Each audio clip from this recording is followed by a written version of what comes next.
के भएको क्या हाम्रो देशमा के भएको यो देशको हालत यस्तो भ्रष्टाचारी ठगी बेरोजगारी सबै हामीलाई नै पर्नुपर्ने बाँच्नै गाह्रो हुन्छ यार यस्तो तालले कसरी बाँच्न सक्ने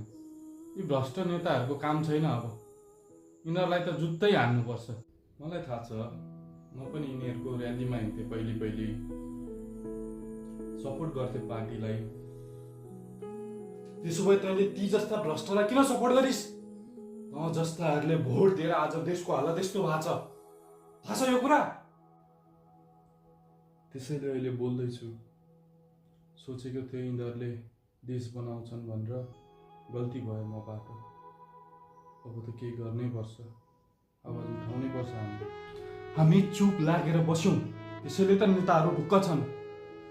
क्वेसन गर्ने कोही नभएर अब यसरी हुँदैन यसरी हुँदैन